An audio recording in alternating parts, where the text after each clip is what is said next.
Continuing Education module, Programming for Economic Effect, Strategies and Options for Greater ROI. Our agenda for this particular module includes our definition of worksite wellness, the health plan economics, sick leave economics, workers' compensation economics, disability insurance economics, presenteeism economics, work output economics, maximizing economic impact, summary of key points. Let's look at our definitions for, first of all, wellness.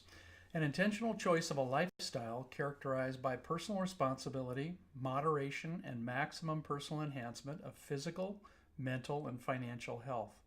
And our context for the definition of wellness is we're looking at a range of behaviors that are part of a lifestyle.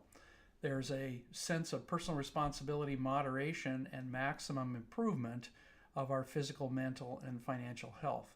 The physical and mental health are going to contribute to various kinds of improvements in the way that organizations perform, and our financial health is also going to be able to be translated into some economic benefit for the organization and for the individual. Our definition of worksite wellness program is an organized program in the worksite that is intended to assist employees and their family members in making voluntary behavior changes. Now, those behavior changes can be linked back to economic variables. When we consider that they are to reduce the health and injury risk the individual has, that also translates into the various ways that our worksite attempts to protect people against illness and injury. Also, to improve their health consumer skills, and that again has some implications for our spend on our health plan and also the purchasing process that we encounter when we are covered by workers' compensation and we're using health services, and enhancing their personal and family wellness, and that again can also improve and affect some of the economic variables that we're going to be looking at in this particular module, and dealing with individual productivity and well-being. So there are a number of attachment points for our definition for worksite wellness program that actually have economic ramifications for the organizations that we serve and work for. There are different economic effects to the different models of wellness that we have looked at and worked on and incorporated in the context of the WellCert program. And the feel-good wellness strategy or program model, being morale-oriented, does not necessarily produce changes which are going to affect the economics of health and worker health in particular. The traditional wellness program does have a number of activities that are likely to make some change or modification in healthcare costs, claims costs for populations, sick leave absenteeism. It may affect some presenteeism cost or workers' comp or disability costs. The results-driven wellness strategy or program model is much more likely to be affecting the economic variables that we're going to look at in more depth in a moment. But that results-oriented approach to wellness is going to bring about more economic effect. And that's the model that we would choose if we really wanted to maximize the economic effects of these types of programs. Now, our primary economic pathways, or the way in which we actually modify the economics of health and the economics of worker health, is one in the prevention of chronic diseases. So as we reduce various health risk issues, we're going to reduce the occurrence, the prevalence, the incidence, the frequency, the severity of chronic diseases. Chronic diseases account for about 70% of our healthcare costs. So we, in a sense, are working on the change and modifications, particularly with an aging workforce. We also are going to attempt to use the wellness program to help prevent acute conditions. And those acute conditions may incorporate things like upper respiratory infection that's secondary to a stressful experience that depresses our immune system. It may include injuries that give us acute health problems or episodic health problems. So we're working on that particular economic pathway as we think about what wellness programs can do for us. It also can improve the efficiency of healthcare use. So if we are doing any kind of consumer health training, or we're doing any kind of medical self-care kinds of activities, that's going to allow people to be more efficient in their use of healthcare resources. An example might be not using emergency rooms for primary care provision, or being able to not have to have retests performed every time you go to a new physician or a new specialist or a new consultant. So there's lots of areas for the efficiencies there: brand name drugs versus generic drugs, the issues around outpatient services rather than inpatient care use. There's a whole variety of efficiencies that are possible in healthcare provision. We also expect to see some economic effect from our wellness programs as we improve some of the early case finding. So when we're doing secondary prevention and we are attempting to find out the person who has an underlying clinical condition that is asymptomatic, doesn't have symptoms yet, and we can find them and intervene and change the sequelae, the adverse sequelae associated with that medical condition, that's going to have some impact on our claims costs and our economics of health. Also, if we can help people be a little more careful in their injury experience. So if we're thinking about the use of safety practices in a work site for work-related injury hazards. And we also can think about home injury prevention, vehicular injury prevention, and recreational injury prevention. So fewer injuries are likely to have some economic implications for an employer. Also, lower severity level of injuries.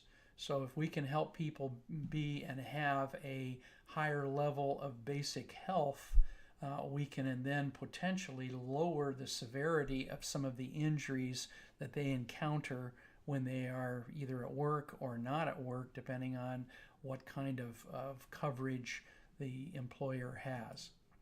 Also, faster return to work. So if people are at a better state of health, they can actually return to work more quickly. Therefore, the costs of them being out of work or subsidized for that absence from work can be less. We also have less productivity loss from health conditions. So if we can help people with their medical self-care skills, with their acute treatment skills, or their home care skills, we can in fact help reduce some of that presenteeism loss that occurs when people stay at work but have an underlying health condition. And finally, any kind of work loss avoidance, so that if we are dealing with people whose productivity is impaired because of an underlying health condition or set of symptoms, and we can essentially work with them around that, we have the potential to reduce some of the economic costs of worker health.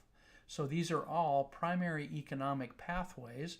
We're going to be looking more deeply at each of them around the 6 major economic variables that we can use to produce economic return with a worksite wellness program. Now let's look at some of the health plan economics, and for each of these 6 areas we're going to be looking at in more depth. We're going to talk about an issue, and then we're going to talk about some potential interventions with that issue. So we essentially have health risk reduction, and that intervention can include preventive screening. It can include coaching around change in a particular risk factor.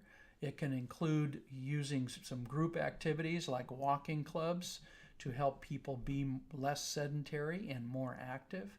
So there's a number of different interventions, and those interventions we're more familiar with usually because much of our wellness is oriented toward reducing some of the prevalence of major health risk.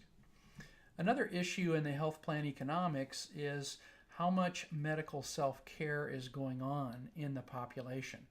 How much physician-derived information are they using in deciding when to go to work when they're sick, whether to seek medical treatment.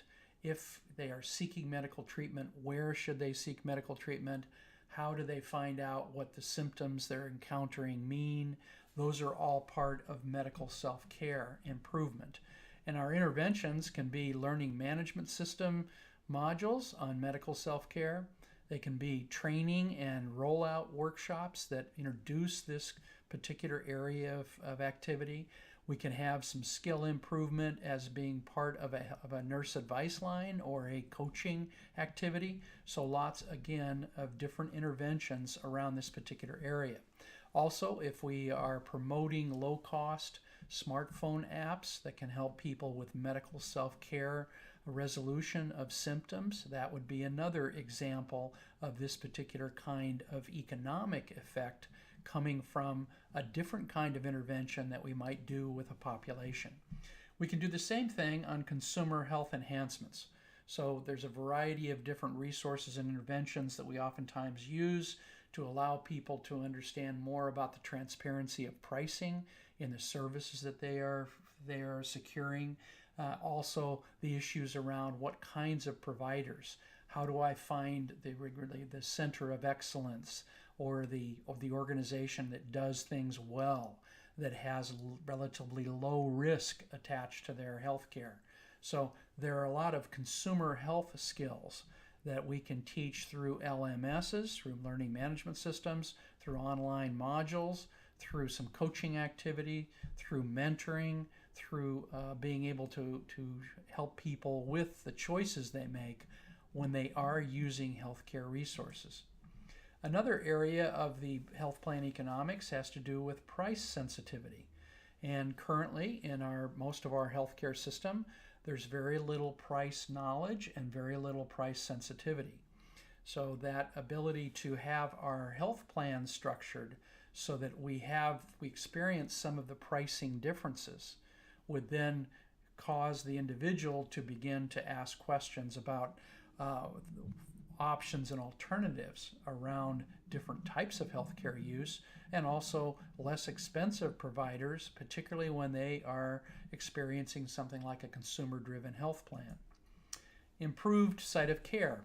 So I may do some things with my population to help educate them about the use of urgent care clinics or primary care clinics that are on site, or handling and getting a PCP, how to make that selection process, what to do in specialty care, and how to handle specialists as providers of care.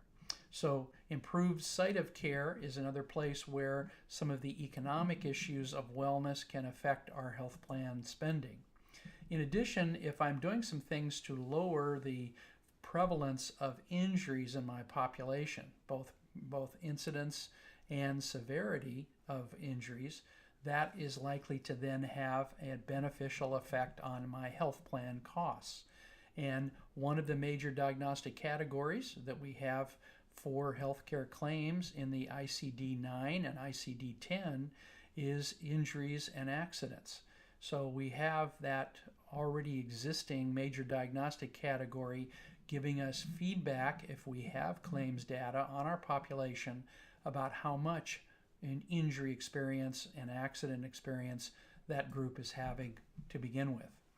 Another area of health plan economics that we can affect with wellness programs is to actually talk to people about their compliance. Most of the studies that have been done on healthcare and patient experience and patient behavior shows that we are only compliant with a relatively small percentage of the advice we get from practitioners. So talking about the need for us to follow up on and complete antibiotic treatment as it's prescribed, or watching specific types of preventive screening issues because of our own family health and or individual risk factors. So there's some improvement in compliance that we can do that has implications for the spending under our health plan. In addition, we can avoid some of the iatrogenic events. Now, iatrogenic is, iatro is the Greek root for physician, genic is induced, so it's health system and physician induced injury and or illness. And that's a major issue for our American consumer or for consumers throughout the world. So we oftentimes have something called the leapfrog project to help us avoid those risks that are inherent in our use of healthcare services. So that would be another place where we can potentially affect the economics of our health plan by having some targeting and some interventions in our wellness program. Next area is sick leave absenteeism economics, and there, if we talk about reduced health risk, that's likely to have an impact on our sick leave absenteeism experience. That's what much of the documentation of the evaluation of peer-reviewed studies has to do with wellness programs. So those interventions can follow the same interventions that we used to affect health plan cost. They would also apply for sick leave absenteeism reduction. So that may include things like preventive screening, coaching, being part of multi-component or multi-event programs that are intended to help us quit smoking or lose weight or become more physically active, or handle stress differently. So there's a variety of different interventions we use, and a lot of wellness tends to focus on this particular economic pathway that's associated with sick leave absenteeism. It also can lead to improved use of home diagnostics. So if you go into your local pharmacy and you go to the home diagnostics section, you will see a large number of home diagnostic tests that people can use to stay abreast of things like pregnancy, like strep infections, like experience with upper respiratory problems or urinary tract problems. So it's the use of those home diagnostics to augment what we do with our primary care practitioner and or urgent care clinic. Also, improved symptom alleviation. And this is particularly true if we were talking about sick leave and making some choices about whether I stay at home or go to work. And if I have the symptoms alleviated and I'm taking medication or I'm taking over-the-counter medication or prescription medication that actually alleviates the symptoms that are associated with the health condition I'm experiencing, then that's going to change the sick leave absenteeism pattern for a given work site and a given population. We can also improve the stress management practices, and that's particularly important around something called somatization disorders. And a significant portion of the American workforce has somatization disorder. And that just means that when they experience stress that's intense and for a period of time, it oftentimes manifests in physical symptoms. So they, in fact, are somatic or somatization disorder individuals that are showing a lot of acute need and symptoms that are then treated, usually in the healthcare system, that we can trace back to their earlier stress events. So that's an improvement that comes from stress management practices that actually help reduce some of that somatization disorder, which then allow us to be at work more often. Another way in which our economics are affected by wellness potentially are to go directly toward reducing that somatization disorder.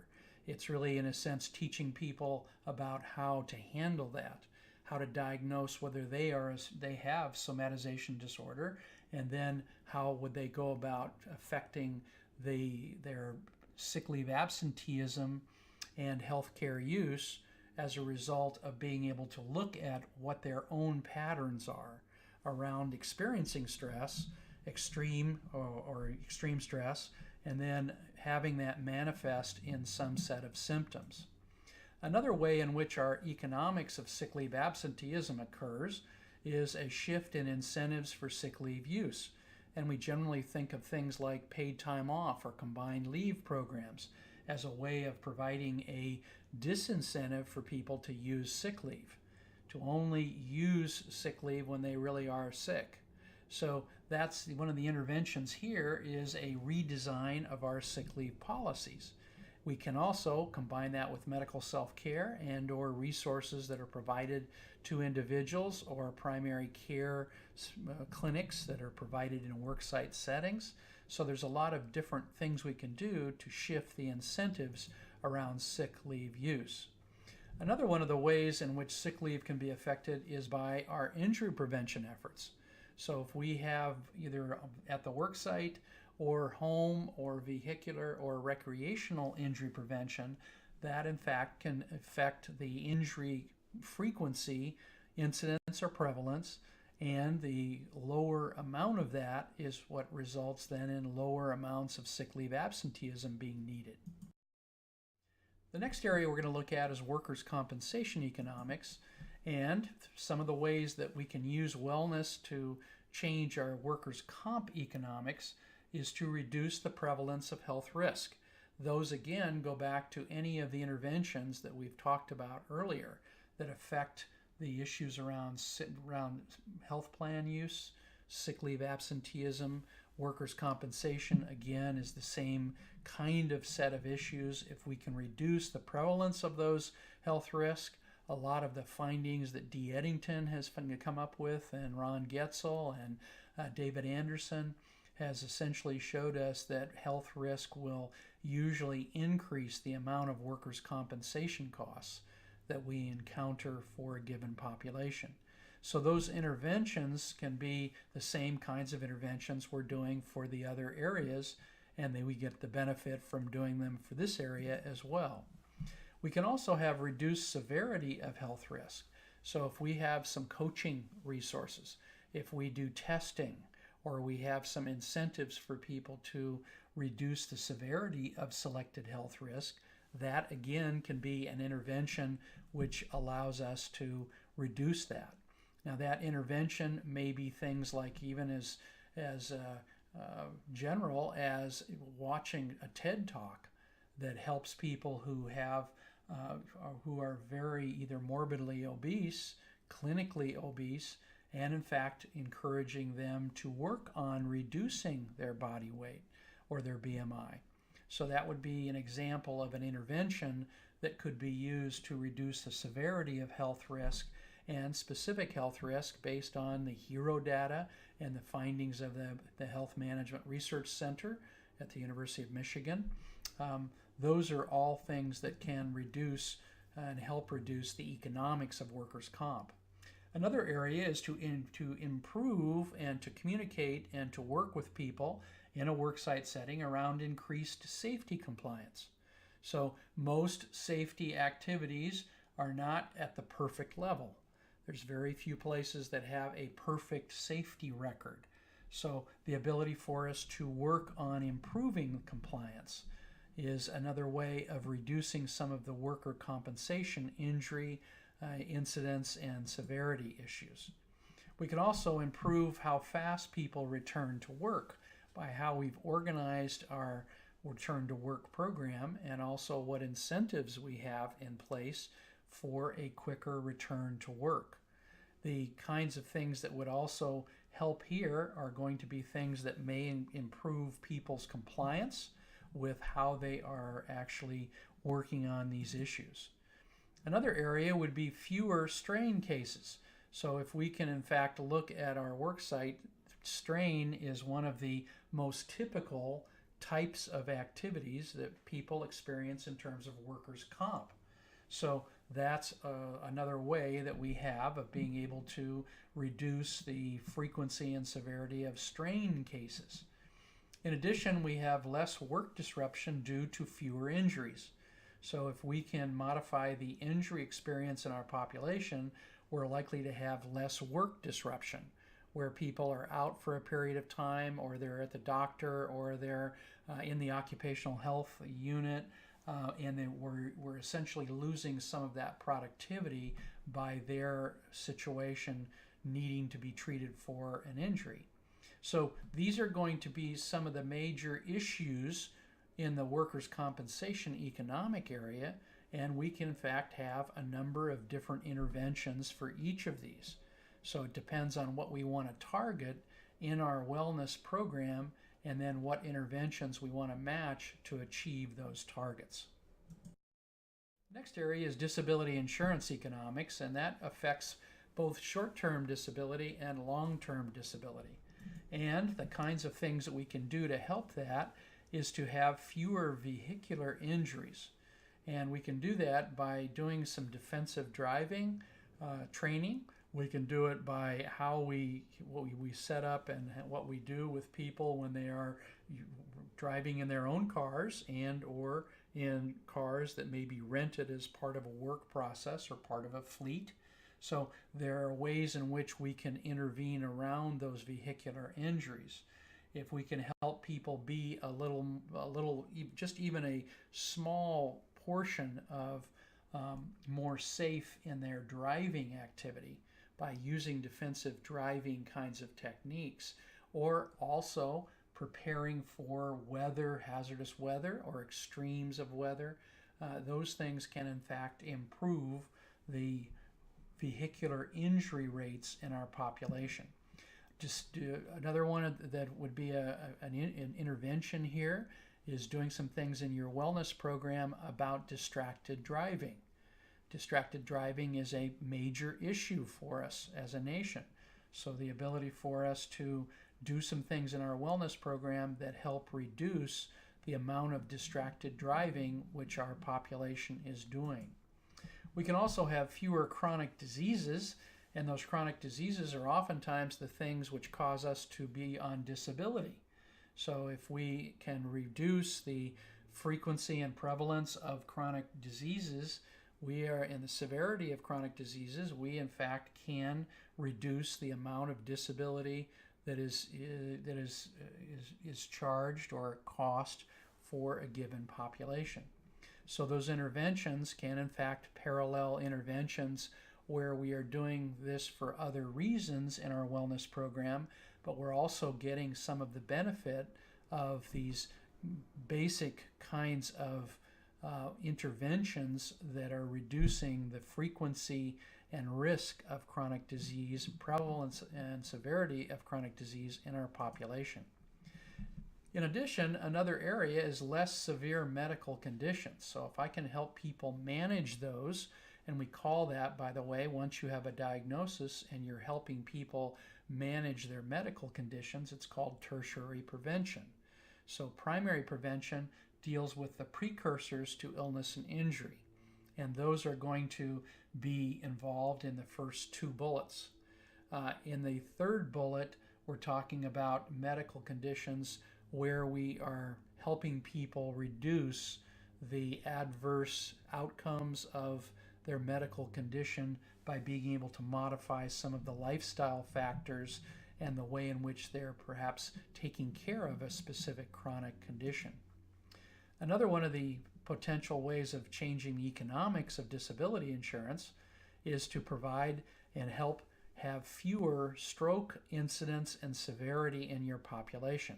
So there, where if we pick up on heart health issues, we're doing blood pressure and we're helping people around that, that's going to also influence our stroke rates and our stroke severity. So that would be another way that we would improve the disability insurance experience by being able to do that. We also would like to see extended working life. So there may be some interventions that allow people to better handle health problems and not be limited by them. We also have the ability to have fewer disabling conditions as we work on some of these issues, which are risk factors for specific interventions and specific risk factors. So those disabling conditions come out of the interaction of a number of risk factors in our population. So in summary, these again are some of the disability insurance economic issues that have interventions that can be targeted on specific types of targets that or issues which are related to our economic return as we think about structuring our program with more ability to affect the economics of worker health. Now in this particular area, this is presenteeism economics. There's a great deal of, there's actually a separate continuing education module on presenteeism, interventions, measurement, and issues. But what we can talk about related to the economics of presenteeism is the reduced prevalence of health risk. Again, if we are using some of those things like coaching and like testing and like the ability for us to have learning management system modules to help people reduce their health risk of different kinds, if we educate our population about avoiding health risk, we provide options and alternatives by having more healthy food choices. Those are all the things that we're doing to reduce health risk. So you immediately should probably be able to be aware of the fact that if we do some things to actually reduce health risk in that results-driven wellness model particularly, or the traditional wellness model, we can in fact affect 5 of these 6 economic variables.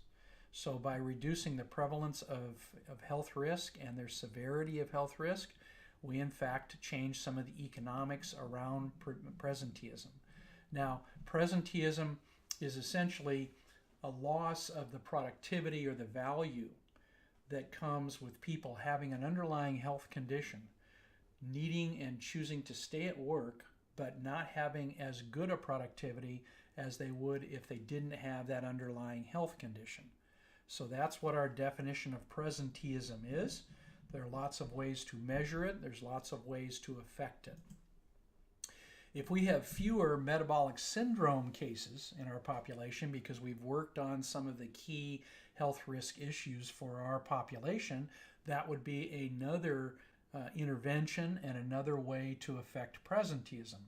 So we may in fact have a wellness program that is focused heavily on preventing or minimizing the amount of metabolic syndrome present in our workforce and or in our dependents and family members. So that's the intervention there can in fact include the testing intervention. It can include a coaching intervention around this. It can include an eHealth portal that works on some of these issues. It can include a smartphone app that allows people to work on some of the underlying issues that are behavioral issues around metabolic syndrome. So again, that would be another way to reduce and change the economics of presenteeism in our workforce. Another way is to have fewer medical conditions. So if we can in fact prevent some of those medical conditions from occurring as we help people age more in a more healthy pattern, have more healthy behaviors, then that's going to essentially help us. So the things that I do to reduce risk oftentimes then produce fewer medical conditions. If I can help people be more safe in their environment and in their vehicular traffic or their recreational activities, I then am going to have fewer acute conditions. So we think of chronic conditions and we think of acute conditions. And when we talk about fewer medical conditions, we're talking about the combination of what we do to intervene with the population to reduce the frequency and severity of medical conditions in the workforce. Also, we may have increased sick leave absenteeism. So if we help people make wiser choices, sometimes when they choose to stay at work and they're really sick, they need to go home.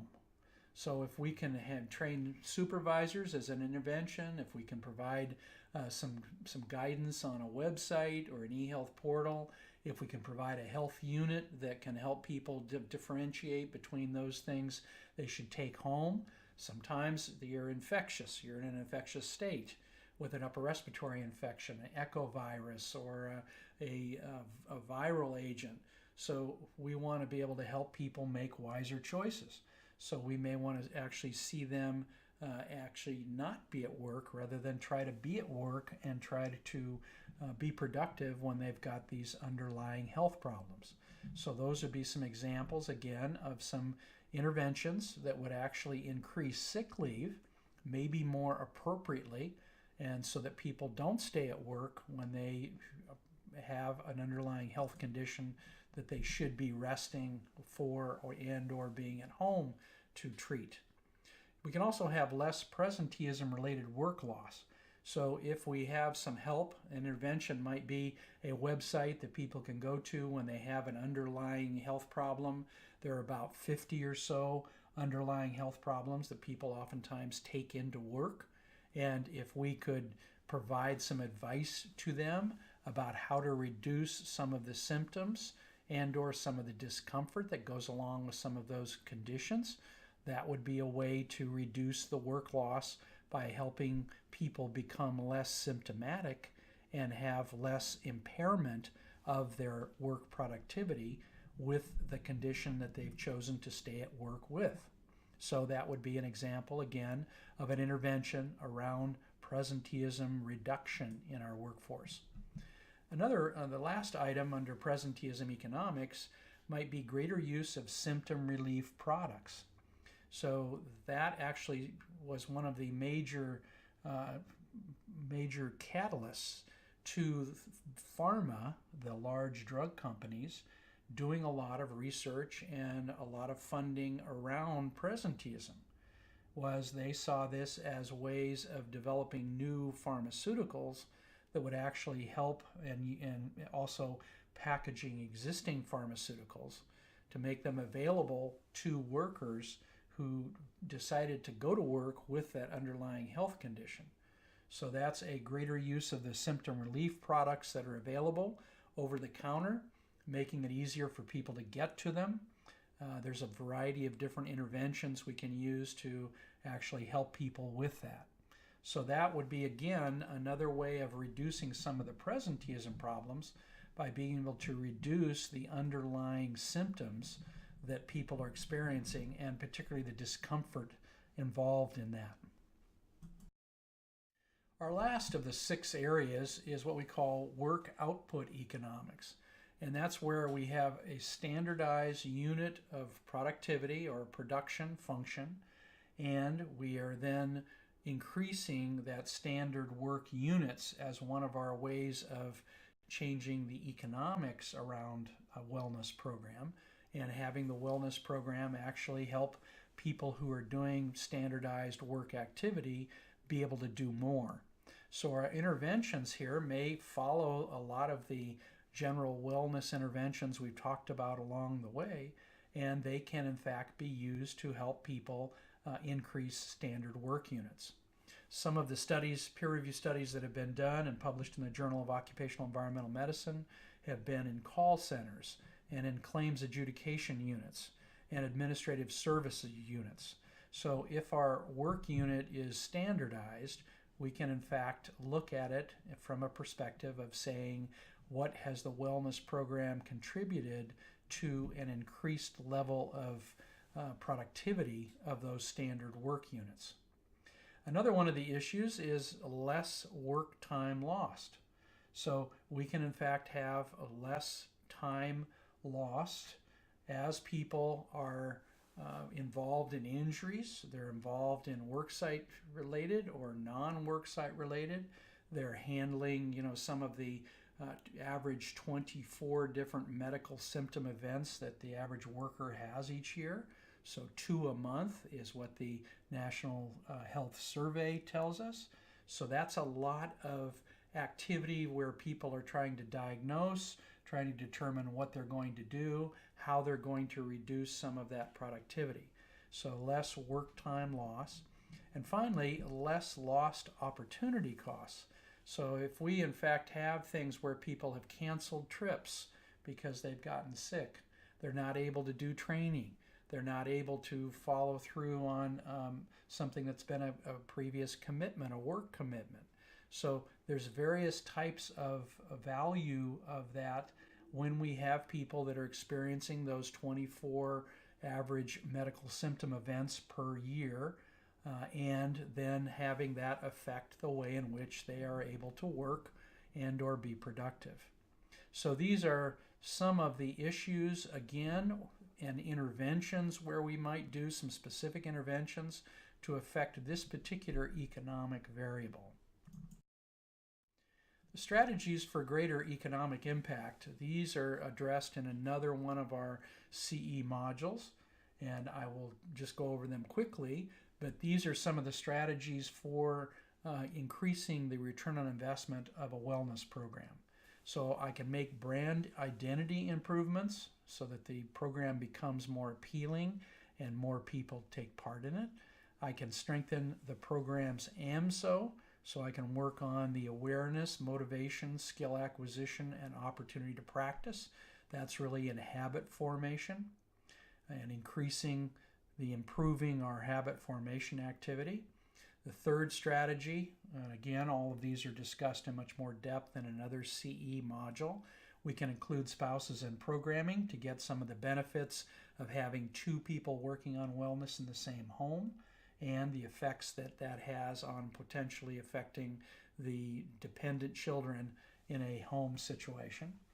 Another one of the strategies is to move to a results-driven wellness program model so we can, in fact, increase the effectiveness or potential effectiveness of our model of programming that we're doing in the wellness area. The fifth strategy is to strategically select your prevention targets. So that has to do with how do I align my targets with my program's goals and then align the interventions with those targets. The sixth is to use medical self-care, consumer health education, and injury prevention. I may also include ergonomics and/or advanced directives to actually help improve the ROI of my wellness program. The seventh strategy is to better integrate your program, and so we look at the three levels of integration. The integration amongst the various wellness activities themselves, the ability for the wellness program to be integrated with other activities that affect the health of the workforce that are inside the organization, and the third level of integration is how well does that wellness program integrate with external resources, with the hospital down the street, with the fitness center across the street. There's a variety of different issues around each of those three levels of integration. The eighth strategy is requiring an annual coaching encounter where people are asked to develop a wellness goal and to work on that wellness goal over time. So that would be a requirement for an annual coaching encounter to lower the cost of their premium contribution under their health plan so that they would gain a lower amount taken out of their pay to cover the health benefit costs. And those, by the way, increased premium contributions can be created simply by having the employer say, everybody's got a new $100 a month premium contribution, but you can waive it if you're involved in the wellness activities. And that's what I've found to be the best way of actually getting a majority of your people involved actively and engaged in a wellness program. The ninth strategy is to increase the size of the premium incentive. So if we wanted to go from $50 to $100 a month, or from $25 a month to $100 a month, that will have an impact in having many more people participating in a wellness program. And the final strategy, number 10, is to explicitly use work teams and to formally recognize personal wellness achievements. So that begins to put an overlay over your program that's emphasizing the group activities as well as the issues around improving personal wellness achievement recognition, which is again one of our pay values in the formation of an incentive approach. So these are some of the general strategies that can be covered in another CE module for increasing overall the economic impact in all the areas that we just went through. Now let's look at a summary of key points. Wellness programming can be designed for maximum economic impact. We rarely do, but we do have the ability to target and to set interventions up against those targets to maximize the economic impact. And the economic impact can be in any of the 6 economic variables that we've talked about in this module. The employer's goals for their wellness program, employee wellness program, will determine the importance of economic impact. So if economic impact is not a big issue for your management, then your program's not likely to address much of it, nor is it likely to be as economically efficient or effective. There are a number of general pathways for wellness programs producing economic return. We looked at the initial number of those when we looked at the slide that came right after the agenda. So those were the general pathways. We then went down into the detail of each of the 6 economic variables and looked at specific pathways that were related to each of those different 6 economic factors. There are 6 possible economic variables commonly associated with employee wellness programming, and those include health plan cost, sick leave absenteeism, workers' compensation cost, disability insurance cost, short-term and long-term disability, presenteeism-related cost, and work output changes in standardized units of productivity and production.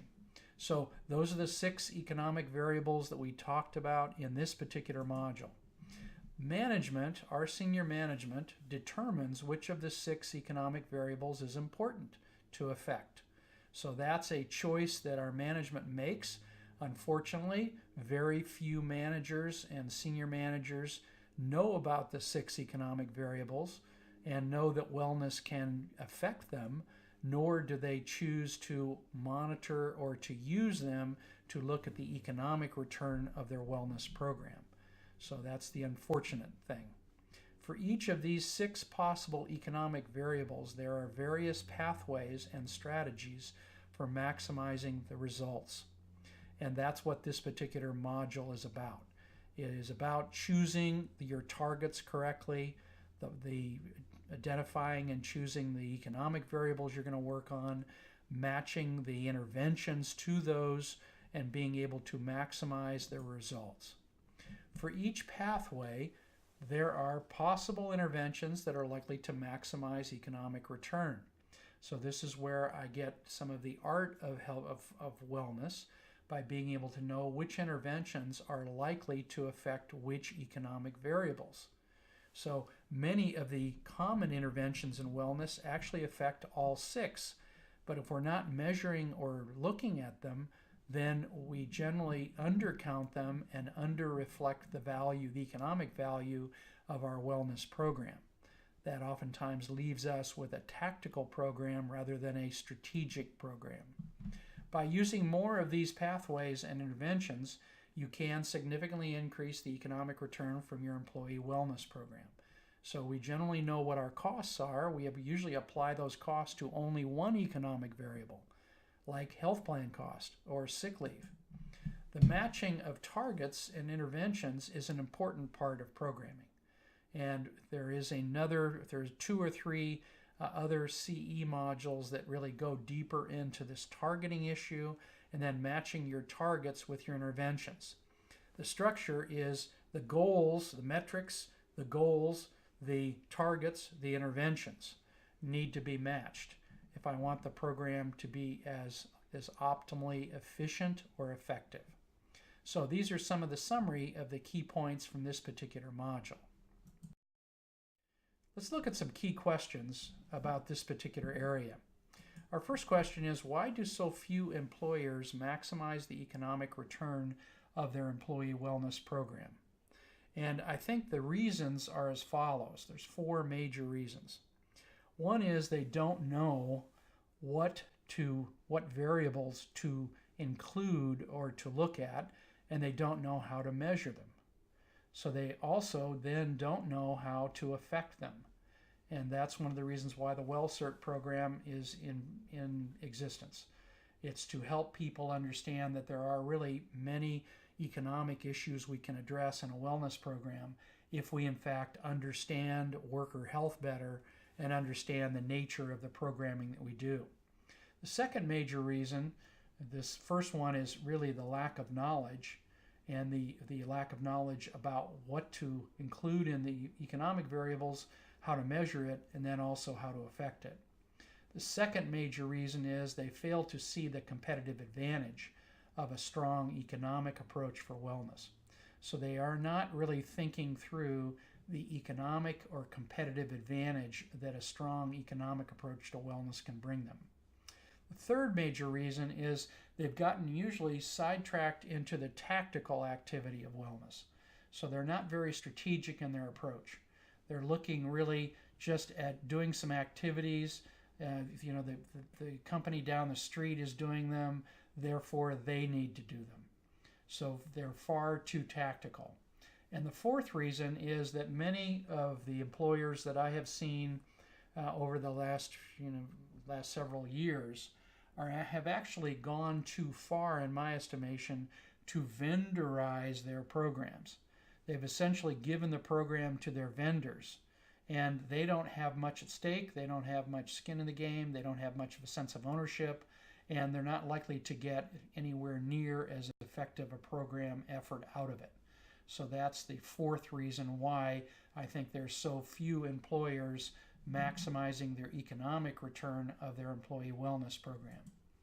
Our second question is, why should employers do more to produce economic return?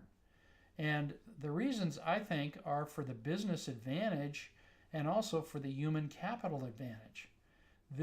We don't do much to actually take care of the human capital that consists of the people that are in our organizations as associates, as employees, as well as their family members. Secondly, in this question, if you want to move to a more strategic approach to wellness that is more effective, then you need to be able to incorporate these economic issues and economic emphasis. The third issue is, if you want to justify better programming and adequate resources, you need to be able to look at economic return and deal with it appropriately. And then finally, if you want to secure that competitive business advantage, you are going to have to do more and do more seriously around wellness. The third question is, how should economic return be addressed in an employee wellness program? And I think, first of all, you want to choose and have management choose which of the economic variables, the 6 variables that we've talked about, do they want to address or work on. Secondly, you have to adopt some goals. So that goal should address the economic as well as the non-economic effects of your program. We oftentimes call that the value on investment as well as return on investment for wellness. And the third issue is, you want to be able to make the choice of your targets and actually match those targets to the goals that you have for your program. And then the fifth thing is, you want to select interventions that are really designed to help you achieve the targets and to move the targets and the metrics which are behind those targets. And finally, you want to do this and address the economic return, the economic issues in your program, to be able to have and perform and carry out what's called a balanced scorecard approach, which means you're looking at some key value on investment issues and some key return on investment issues. So that is how I would suggest economic return be addressed in an employee wellness program. Now you've completed this module, go ahead and take the quiz.